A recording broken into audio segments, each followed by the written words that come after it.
Dito tayo mga kababayan sa mga balitang pwede nating pakinabangan at syempre pakinabangan ng ating mga mamamayang Pilipino.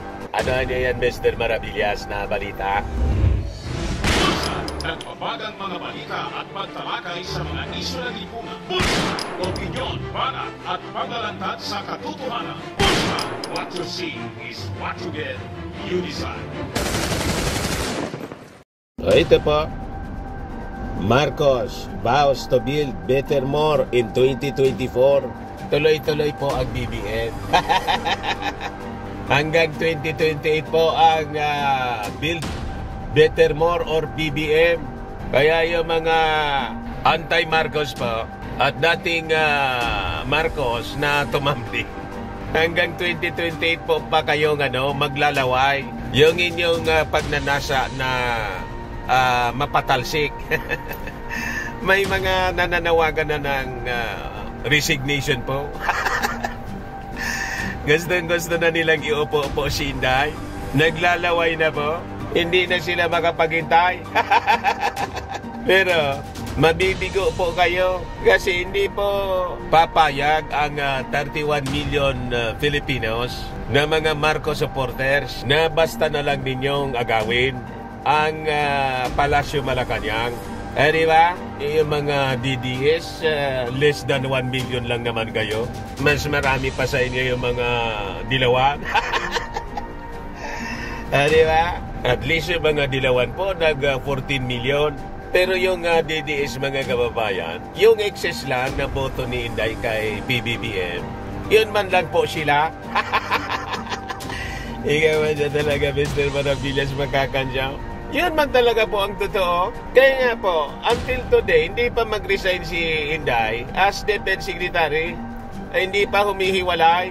Try niyang humiwalay, mga kababayan. Kumbaga, magkaroon pa siya ng majority support from the Filipino people. The majority support from the Filipino people, yun ang support sa ating Pangulong Bongbong Marcos.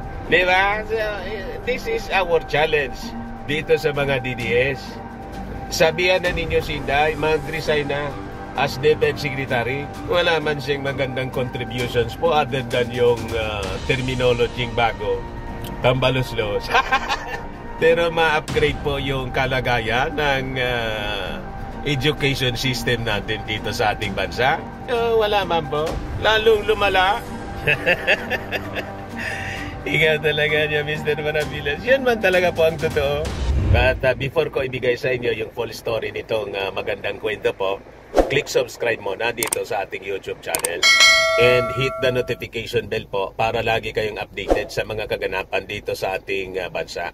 Like and share na rin po ninyo ng ating video at huwag na rin po ninyo na skip yung ating mga commercial ads para tuloy-tuloy lang ang pag-unlad ng bagong Pilipinas. So, balikan natin yung ating kwento. Ayan po yung magandang balita. Marcos vows to build better more in 2024. So sabi niya, your government's New Year's resolution is to fully work towards giving efficient and devoted service, which will be the key to improving life for us all. Sabi ng ating Pangulong Bongbong, the President also promised to keep the nation united in the face of new challenges. Possibly po, yung sinasabing new challenges po, the possible emerging new opposition, yung ka-unity. Pero yung mga dilawang kakamping, mga kababayan, medyo nanahimik na sa ngayon. At parang yung iba gusto nang makipagtulungan sa ating Pangulong Bongbong Marcos. Pero yung mga ganid na gusto nang paupuin si Inday, mga kababayan, as president, yun ang napakaiingay ngayon. Para niya, Mr. Maravillas, kasi pinunduan ng China.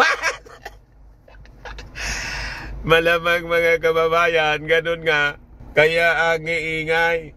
Pag hindi sila magingay, hindi sila makakubra. Diba?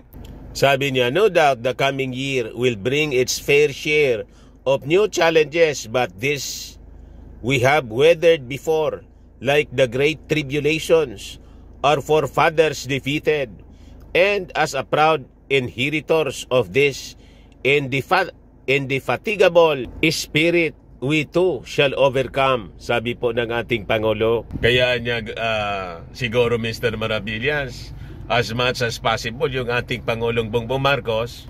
Ngayon, sabi ng Pangulo that his administration in 2023 nakapagpatayo ng 33 specialty centers, over 2,000 classrooms and 7 additional co-chain facilities. Parang kukuntihan niya Mr. Maravillas yung classrooms na naipagawa. Kaya nga siguro mangingialam na yung ating Pangulong Bongbong pagpapatayo ng mga classrooms kasi konti talaga, hindi man asikaso ni Inday. Despite ng napakalaking budget po sa DepEd, yung DepEd po yung may pinakamalaking budget.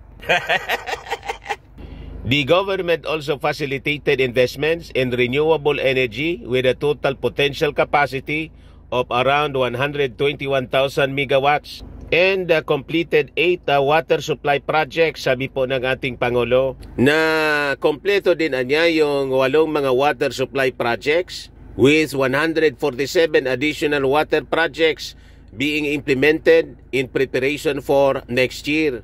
Marcos said, referring to the threat of El Nino.